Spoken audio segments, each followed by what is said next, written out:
안녕하십니까, 김주성입니다. 함께 읽는 성경 말씀 시작합니다.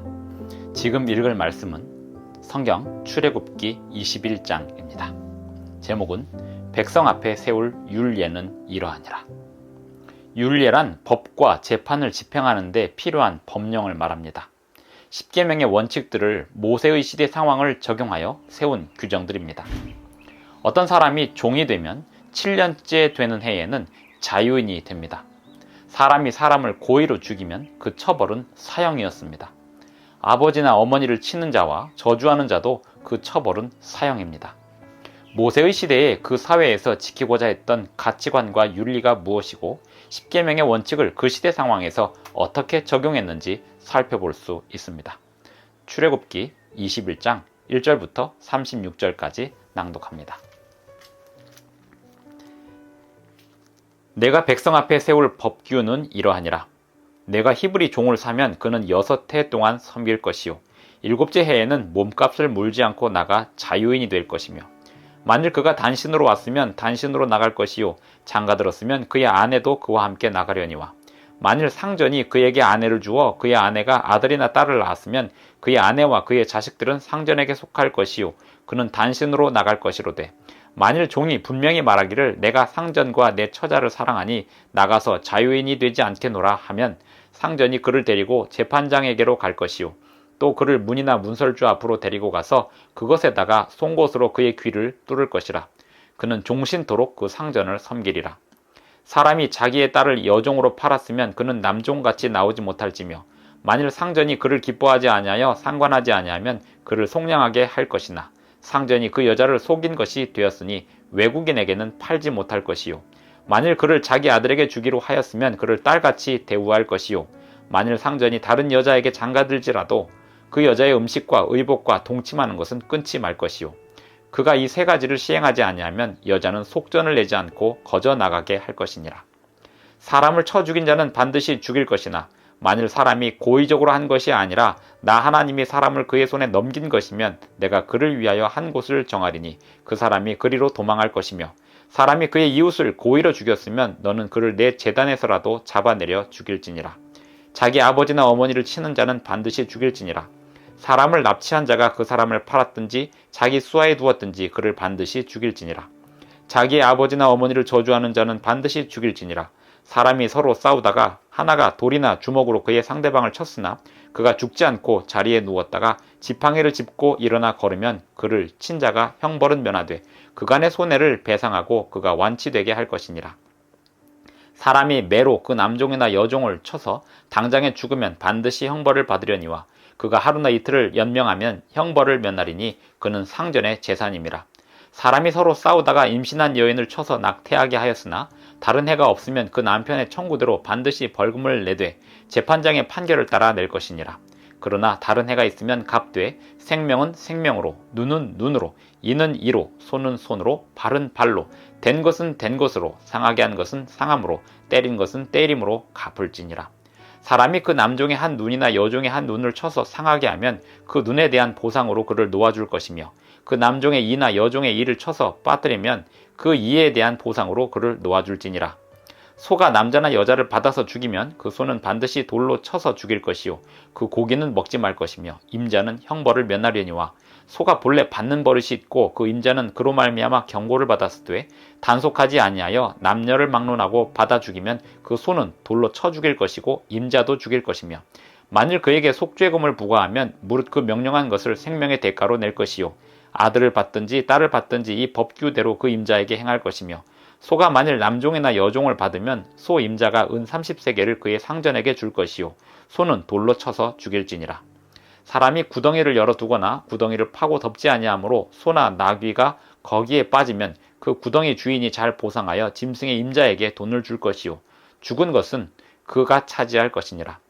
이 사람의 소가 저 사람의 소를 받아 죽이면 살아있는 소를 팔아 그 값을 반으로 나누고 또한 죽은 것도 반으로 나누려니와, 그 소가 본래 받는 버릇이 있는 줄을 알고도 그 임자가 단속하지 아니하였으면 그는 소로 소를 갚을 것이요 죽은 것은 그가 차지할지니라. 출애굽기 21장 1절부터 36절까지 낭독하였습니다. 내가 백성 앞에 세울 법규, 이 법규는 율례입니다. 개역 한글판 성경에는 율례라고 번역했고 개역 개정판 성경에는 법규라고 번역했습니다. 히브리어로는 미시파트라고 쓰여 있는데요. 이 율례, 법규는 하나님의 율법을 그 시대, 모세의 시대 상황에 적용하기 위하여, 집행하기 위하여 하나님께서 그 시대 사람들에게 주신 규정들입니다. 그 시대의 문화적 배경과 그 시대의 사람들의 생각에 대하여 어떻게 하나님의 율법을 적용할 수 있을지 하나님께서 규정으로 내린 내용을 살펴보면서 그 사람들을 어떻게 법으로 이끄시려고 했던 것인지 이해할 수 있습니다. 사람을 쳐 죽인 자는 반드시 죽일 것이나 만일 사람이 고의적으로 한 것이 아니라 나 하나님이 사람을 그의 손에 넘긴 것이면 내가 그를 위하여 한 곳을 정하리니 그 사람이 그리로 도망할 것이며 살인죄는 살인죄로 다스리도록 하나님께서 명령하고 계십니다. 그런데 하나님께서 그 사람을 맡기신 것이면, 예를 들면 하나님이 사람을 그의 손에 넘긴 것이면 내가 그를 위하여 한 곳을 정하리니 그 사람이 그리로 도망할 것이며 하나님의 심판을 대행한 사형이라면 하나님께서 그 대행한 사람을 보호하실 것이다. 이런 취지로 법령이 내려져 있습니다. 이 21장부터 나와 있는 이 율례들, 법규들, 규정들 다 같은 말인데요. 이것들을 보고 있노라면 그 시대의 재판관들이 그 법을 집행하고 판결하는 데 있어서 이 법을 기준으로 판결했을 것이라고 생각해 볼 수 있습니다. 법의 정신이 어디에 있는지 우리는 이 법 규정들을 가지고 확인해 볼 수 있습니다. 28절에 보면 소가 남자나 여자를 받아서 죽이면 그 소는 반드시 돌로 쳐서 죽일 것이요 그 고기는 먹지 말라고 했습니다. 임자는 형벌을 면하겠지만 그 임자가 소가 들이받는 습성이 있다는 것을 알면서도 내버려 두어서 또 들이받는 상황이 벌어지게 되면 그 임자도 소가 들이받은 그 죄에 대하여 책임을 면치 못하게 된다라고 말씀하고 있습니다. 사람이 서로 싸우다가 폭행을 하게 되면 그 폭행에 대하여는 눈에는 눈으로, 이는 이로, 손은 손으로 이렇게 동해보복법이라고 해서 같은 부위에 같은 방법으로 보복할 수 있도록 하였는데 이것은 더 이상의 무지막지한 보복을 막기 위한 법이 되겠습니다.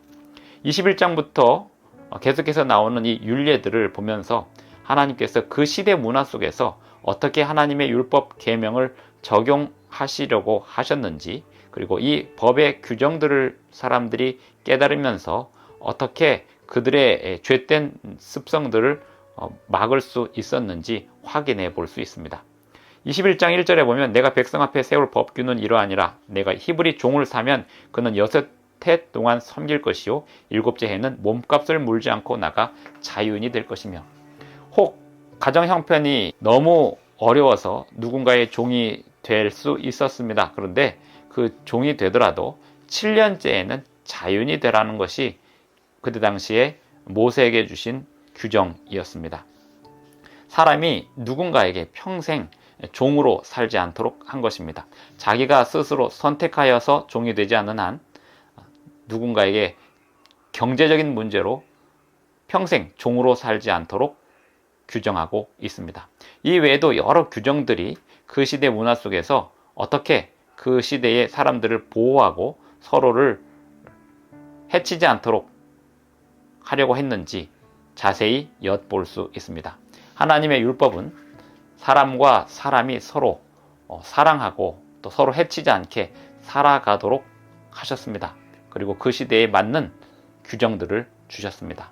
오늘날 우리 시대에 적용할 만한 어떤 규정들이 있을까요?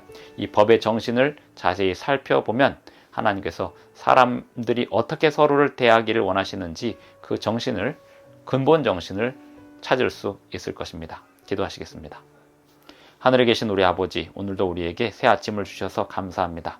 오늘 우리에게 주시는 하나님의 율법을 우리가 잘 이해할 수 있도록 도와주시고 이 법 안에 담겨있는 주님의 근본 마음을 우리가 잘 헤아리고 깨닫고 적용할 수 있도록 도와주시옵소서. 예수님의 이름으로 기도합니다. 아멘. 감사합니다. 오늘도 행복한 하루 되시기 바랍니다.